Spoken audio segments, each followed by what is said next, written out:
Assalamualaikum warahmatullahi wabarakatuh. Kami dari kelompok 4 akan menjelaskan hasil diskusi kami yang berjudul Prinsip Perkembangan Kurikulum. Sebelumnya, perkenalkan nama saya Anisatul Karimah dengan NIM 033 dan teman saya Reza Hermawan dengan NIM 140. Pengertian dari pengembangan kurikulum adalah suatu proses perencanaan dan penyusunan kurikulum oleh pengembang kurikulum.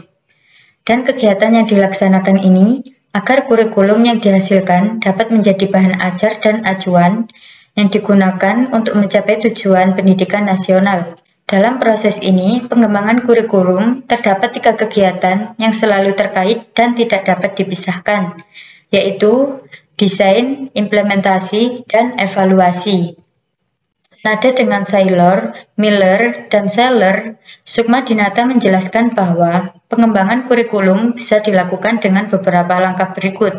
Yang pertama yaitu identifikasi kebutuhan pendidikan, yang kedua analisis dan pengukuran kebutuhan, yang ketiga penyusunan desain kurikulum, yang keempat validasi kurikulum, yang kelima implementasi kurikulum, dan yang terakhir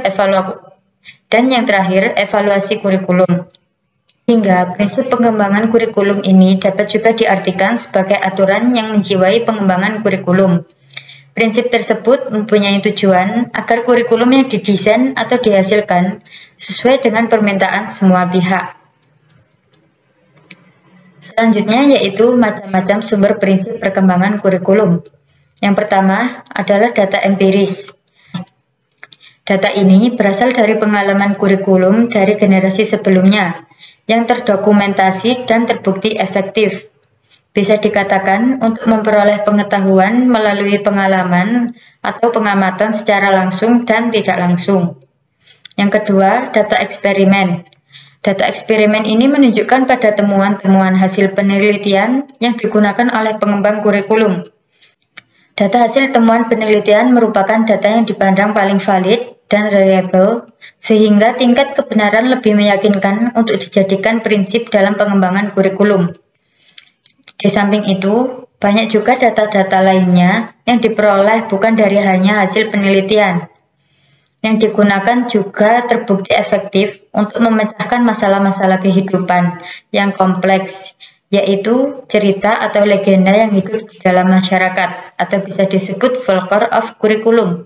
Selanjutnya yaitu akal sehat, di mana data yang diperoleh dari penelitian ini sendiri lalu digunakan untuk memecahkan masalah kehidupan yang sesuai melalui proses pertimbangan dan penilaian akal sehat.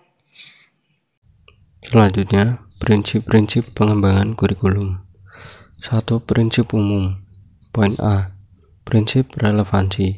Secara umum, istilah relevansi diartikan sebagai kesesuaian atau keserasian pendidikan dengan tuntutan kehidupan masyarakat. Yang kedua, prinsip fleksibilitas, artinya lentur atau tidak kaku dalam memberi kebebasan bertindak. Selanjutnya, prinsip kontinuitas.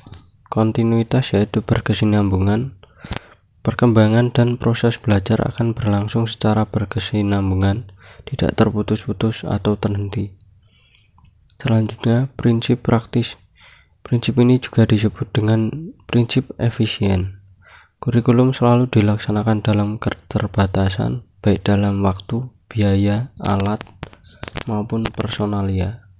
Kurikulum bukan hanya harus ideal, tetapi juga harus praktis. Selanjutnya, prinsip efektivitas. Prinsip efektivitas ini dikaitkan dengan efektivitas guru mengajar dan efektivitas para murid belajar. Yang kedua, prinsip khusus. Prinsip berkenaan dengan tujuan pendidikan. Berikutnya, prinsip berkenaan dengan isi pendidikan. Ketiga, prinsip berkenaan dengan pemilihan belajar mengajar.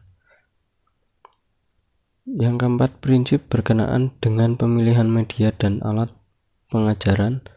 Berikutnya, prinsip berkenaan dengan pemilihan kegiatan penilaian. Kemudian, tipe-tipe prinsip pengembangan kurikulum. Yang pertama, anggapan kebenaran utuh atau whole truth, merupakan fakta, konsep, dan prinsip yang diperoleh, serta telah diuji dalam penelitian yang berulang-ulang, sehingga bisa dibuat generalisasi dan diberlakukan di tempat yang berbeda. Yang kedua, anggapan kebenaran parsial atau partial truth. Kebenaran parsial yaitu suatu fakta, konsep, dan prinsip yang sudah terbukti efektif dalam banyak kasus, tetapi sifatnya masih belum bisa digeneralisasikan. Berikutnya, ada anggapan kebenaran yang masih memerlukan pembuktian atau hipotesis. Prinsip tipe hipotesis ini juga memungkinkan adanya tantangan atau kritikan dalam penggunaannya.